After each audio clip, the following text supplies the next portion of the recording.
Atas nama Bapa dan Putra dan Roh Kudus, amin. Shalom Aleichem bersama Mesiah. Selamat bertemu kembali saudara dengan saya, Episkop Daniel dari Nikopolis, pendiri dan pemimpin dari Gereja Ortodoks Indonesia. Kita akan melanjutkan acara kita menjawab pertanyaan-pertanyaan yang saudara sudah kirim kepada saya. Tapi sebelumnya, seperti yang sebelum-sebelumnya, saya ingin menawarkan saudara untuk membeli buku ini. Ini adalah buku yang sangat penting untuk menjadi landasan saudara membaca kitab suci. Di sini saya jelaskan mengenai wahyu khusus dalam Taurat, dan di sini wahyu khusus di zaman Raja Daud, Raja Israel, dan para nabi. Ini menjelaskan tentang nubuat-nubuat Kristus yang ada di dalam kitab Perjanjian Lama, sehingga saudara dapat mengerti hubungan antara Perjanjian Lama dan Perjanjian Baru, dan juga ini untuk menjawab tuduhan dari para polemikus Muslim yang mengatakan bahwa dalam Perjanjian Lama tidak ada nubuat tentang Yesus Kristus, dan di sini saya buktikan bahwa banyak nubuat tentang Yesus Kristus di dalam Perjanjian Lama. Dan juga untuk saudara tidak diombang-ambingkan tentang macam-macam aliran yang akhirnya menjadi relatif tentang kebenaran Kristen, itu ada buku ini, Melawan Kompromi Iman. Saudara bisa beli di Tokopedia kalau ada. Kalau tidak ada, saudara bisa bertanya kepada Ibu Theodora yang nomor HP-nya ada di bawah ini. Baik, kita akan melanjutkan pertanyaan kita. Ini adalah jawaban yang kedua dari saudara Gregorius Gandhi dari Gereja Katolik Santo Petrus dan Paulus, Temanggung, Jawa Tengah. Pertanyaannya adalah, keempat Injil Sinoptik menuliskan bahwa perjamuan malam terakhir Yesus adalah perjamuan Paskah Yahudi yang dirayakan di Yerusalem. Sehingga menurut Injil Sinoptik, maksudnya Injil Sinoptik adalah Matius, Markus, dan Lukas ya, Yesus wafat sesudah hari raya Paskah Yahudi. Sedangkan Yohanes menulis bahwa makan Paskah baru terjadi setelah Yesus wafat disalibkan. Bagaimana pandangan Gereja Ortodoks mengenai pertentangan antara Injil Sinoptik dan Injil Yohanes? Pertentangan dalam tanda kutip ya. Baik, saudara Gandhi, memang kalau para pembaca yang membaca secara hati-hati, catatan dalam keempat Injil mengerti bahwa garis waktu dari Injil Yohanes mengenai perjamuan malam terakhir itu kelihatannya berbeda dari yang ada di dalam Injil Sinoptik, yaitu Matius, Markus, dan Lukas. Injil Sinoptik mengindikasikan bahwa para murid mempersiapkan perjamuan Paskah pada hari pertama dari hari raya roti tidak beragi, yaitu pada waktu hari Kamis malam. Coba kita baca dari Markus 14 ayat 12. Pada hari pertama dari hari raya roti tidak beragi. Hari pertama dari hari raya tidak beragi. Juga kita baca dari Matius 26 ayat 17. Pada hari pertama dari hari raya roti tidak beragi. Juga di dalam Lukas 22 ayat 7. Maka tibalah hari raya roti tidak beragi. Ya. Jadi di dalam Injil Yohanes dikatakan bahwa para murid itu mempersiapkan perjamuan Paskah pada hari raya roti tidak beragi, dan Yudas Iskariot keluar untuk bertemu dengan para pemimpin agama Yahudi untuk mengkhianati Yesus pada sore itu. Dan Yesus ditangkap pada malamnya. Kemudian dia disalibkan pada hari Jumat. dia berada di kuburan sampai hari Minggu pagi, di mana dia dibangkitkan dari antara orang mati. Namun demikian, Yohanes mengatakan ini sesudah perjamuan terakhir terjadi. Ketika orang-orang Yahudi pergi di kantornya Pilatus, pusat di mana Pilatus berada waktu itu. Kita baca dari Yohanes 18 ayat 28 dulu. Maka mereka membawa Yesus dari Kayafas ke gedung pengadilan. Ketika itu hari masih pagi. Mereka sendiri tidak masuk ke gedung pengadilan itu supaya jangan menajiskan diri, sebab mereka hendak makan Paskah. Kemudian dia mengatakan sesudah Yesus disalibkan, bahwa Yohanes 19 ayat 14. Yohanes 19 ayat 14, hari itu ialah hari persiapan Paskah, kira-kira jam 12. Hari itu hari persiapan Paskah. Ini berarti bahwa penangkapan Yesus dan pengadilannya terjadi sebelum Paskah. Jadi berbeda dengan apa yang dikatakan dalam Injil Sinoptik, di mana penangkapan Yesus dan pengadilannya terjadi sesudah Paskah. Apakah ini suatu kontradiksi? Jika kita baca secara sepintas pertama kali membacanya, kelihatannya seperti itu. Maka ada beberapa macam solusi yang dilakukan oleh orang untuk memecahkan masalah yang kelihatannya kontradiksi ini. Beberapa orang mengatakan, berargumentasi bahwa Yesus merayakan Paskah dengan menggunakan suatu kalender yang berbeda yang digunakan pada zaman itu. Misalnya, kalender khusus dari orang Farisi. Tapi tidak ada bukti, sangat sedikit sekali bukti di dalam Injil maupun di dalam catatan sejarah yang memvalidasi pandangan seperti itu. Jadi ini bukan solusi.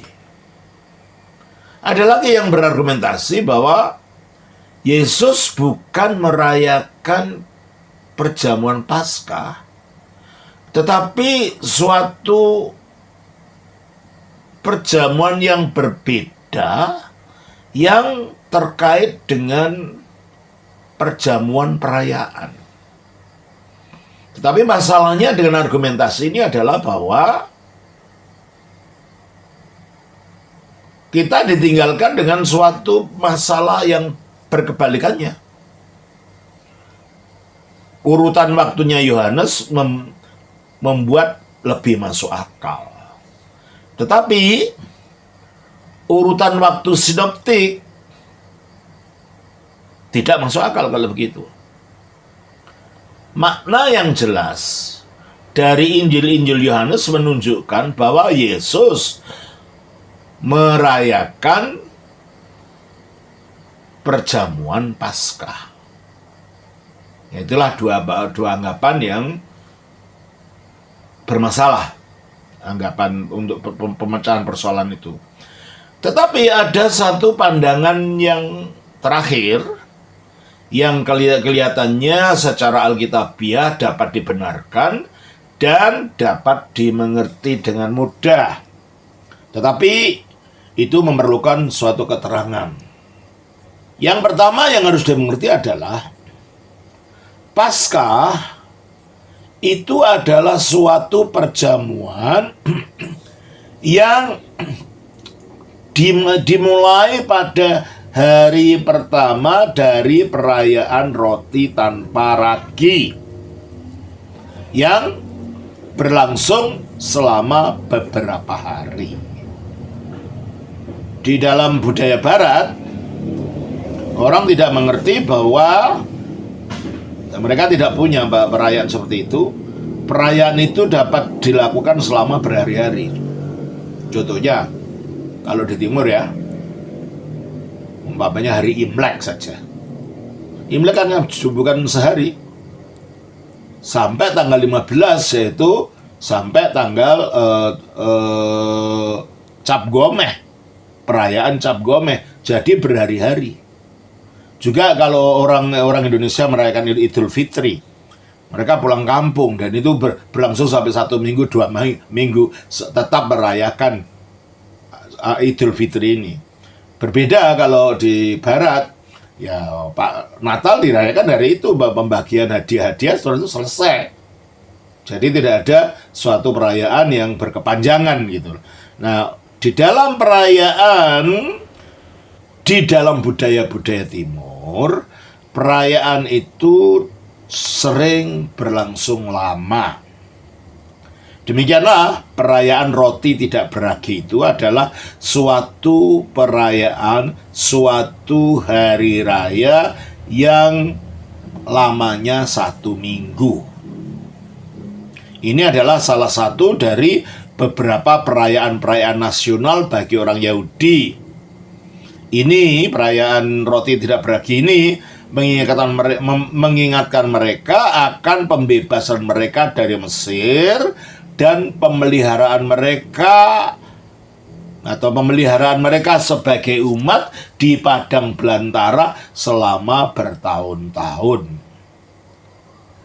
Dan hari Paskah merupakan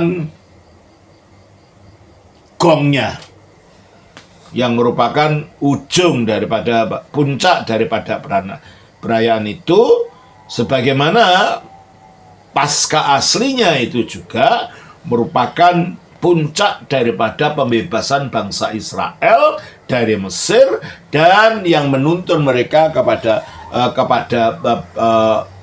padang belantara selama bertahun-tahun sampai kepada tanah perjanjian. Jadi salah paham ini dapat dijelaskan dengan cepat apabila kita menyelidiki konteks sejarah dan bagian-bagian Alkitab yang lain, baik di dalam Injil Yohanes maupun di dalam Injil-Injil sinoptik. Hal yang kedua yang perlu dimengerti adalah bahwa karena Paskah dan Hari Raya Roti Tidak Beragi itu sangat dekat kaitannya, baik dalam waktu pelaksanaannya maupun dalam tema yang dirayakan, maka judulnya kadang-kadang digantikan secara berganti-ganti.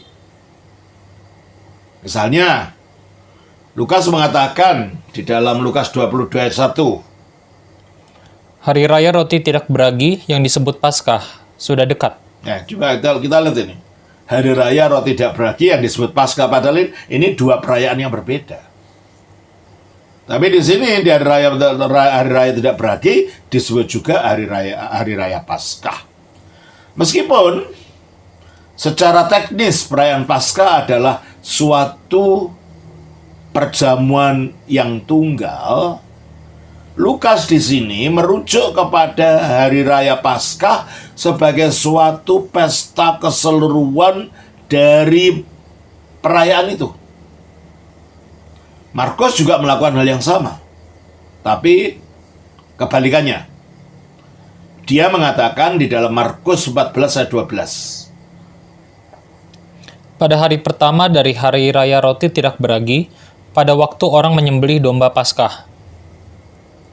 Terus? Murid-murid Yesus berkata kepadanya, "Ke tempat mana engkau kehendaki kami pergi untuk mempersiapkan perjamuan Paskah bagimu?" Jadi di sini berhari pertama dari perayaan roti tidak beragi, lalu mereka mengatakan, dari mana kita akan makan Paskah? Secara teknis, Markus merujuk kepada hari pertama dari Hari Raya atau Roti Tidak Beragi sehari lebih awal di sini. Karena domba-domba Paskah sebenarnya baru disembelih sebelum perjamuan Paskah itu sendiri.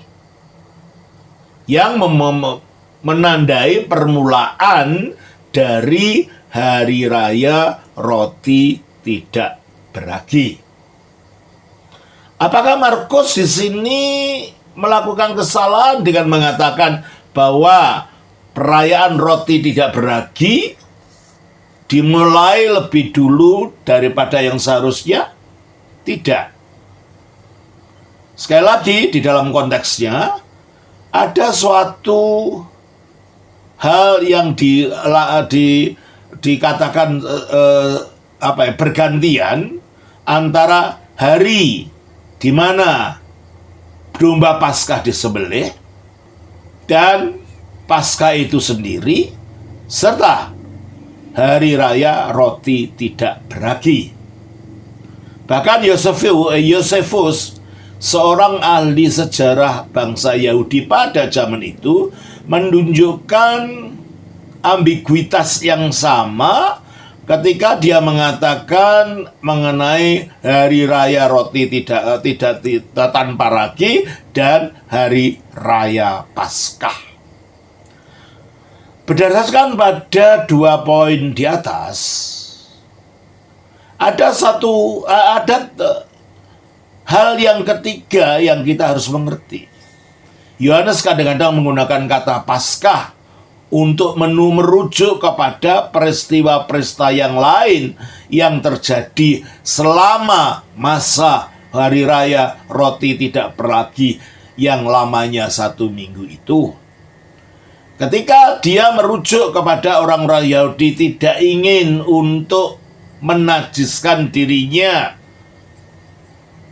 karena mereka akan makan Paskah, di dalam Yohanes 18 ayat 28 tadi, sangat mungkin bahwa dia merujuk pada perayaan persembahan dan perjamuan yang akan dimakan oleh orang Yahudi pada hari Sabtu, hari Sabat, sebagai bagian dari perayaan roti tidak beragi. Dia merujuk kepada peristiwa yang lebih luas daripada perayaan Paskah itu sendiri. Jadi bukan hanya sekedar merujuk kepada perjamuan Paskah. Hari Sabtu itu akan merupakan suatu hari Sabat tinggi atau Sabat besar, Sabat yang terjadi pada waktu suatu hari raya, perayaan hari raya. Ini membuat hari Sabat menjadi hari Sabat yang sangat khusus, dan itu akan dimengerti bahwa orang Yahudi tidak ingin untuk menajiskan diri mereka sehingga mereka dapat terus mempersiapkan diri selanjutnya sampai kepada perayaan-perayaan dan ritual-ritual Paskah yang lain. Kegiatan-kegiatan ini melibatkan perjamuan-perjamuan makan yang penting yang para imam agung dan para pemimpin agama akan makan dan akan memimpinnya. Jadi saling bergantiannya. Dalam Yohanes menggunakan kata Paskah itu dapat kita mengerti sebagai cara mengerti untuk jalan keluar apa yang kita anggap kelihatannya seperti kontradiksi di dalam Yohanes 19 ayat 14. Hari itu ialah hari persiapan Paskah. Hari persiapan Paskah ini menunjukkan persiapan untuk Sabat. Misalnya Markus 15:42 menjelaskan bahwa hari persiapan adalah hari sebelum Sabat. Coba kita baca di dalam Markus 15:42. Sementara itu hari mulai malam, dan hari itu adalah hari persiapan. Sementara hari mulai malam, hari itu hari persiapan. adalah hari sebelum Sabat. Sehingga para pembaca akan mengerti bahwa apa yang dimaksudkan. Jikalau Yohanes menggunakan kata Paskah yang artinya adalah perayaan Paskah itu sendiri atau perayaan hari raya tanpa ragi, maka ayat ini dengan mudah dapat dimengerti bahwa maksudnya itu adalah hari selama perayaan-perayaan di mana orang Yahudi mempersiapkan Sabat. Yohanes tidak mengkontradiksikan dirinya dengan Injil Sinoptik di sini, tetapi dia justru meneguhkannya. Dia mengatakan bahwa Yesus mati pada hari Jumat, yaitu hari persiapan, dan dia ada di dalam kuburan hari Jumat malam sampai Minggu pagi. Kelihatannya bahwa pembaca asli dari Injil Yohanes tidak melihat kontradiksi antara perjamuan akhir, kronologi perjamuan akhir dalam Yohanes dan kronologi atau urutan waktu dari Injil-Injil sinoptik, sebab mereka mengerti cara istilah-istilah ini digunakan saling bergantian di zaman mereka. Sayangnya, bagi pembaca modern yang tidak tahu konteksnya, bahasanya Yohanes itu kadang-kadang disalah mengerti seolah-olah ada suatu kronologi atau urutan waktu yang berbeda di dalam Injil Yohanes dibanding dengan Injil sinoptik. Salah paham ini dapat disingkirkan dengan cepat apabila kita menyelidiki konteks sejarah dan pasal-pasal Alkitab yang lain, baik di dalam Injil Yohanes maupun di dalam Injil sinoptik. Memang itu memerlukan keterangan-keterangan tertentu, tetapi kadang-kadang teks membutuhkan kita untuk menggali lebih dalam, untuk betul-betul mengerti apa yang dikatakan oleh teks itu. Bukan saja itu hal yang perlu dilakukan untuk Alkitab, tapi bahkan untuk sastra-sastra apa yang lain atau komunikasi yang lain perlu kita melakukan menggali lebih dalam lagi, mengerti apa yang dimaksud oleh teks itu. Jadi kalau begitu dari sini kita melihat bahwa tidak ada kontradiksi antara apa yang di kronologi dari Injil Yohanes maupun kronologi yang ada di dalam Injil sinoptik. Saudara Gregorius, saya kira itu yang dapat saya sampaikan untuk saudara kali ini. Semoga ini bermanfaat. Tuhan memberkati. Shalom. Atas nama Bapa, Putra, Roh Kudus. Amin.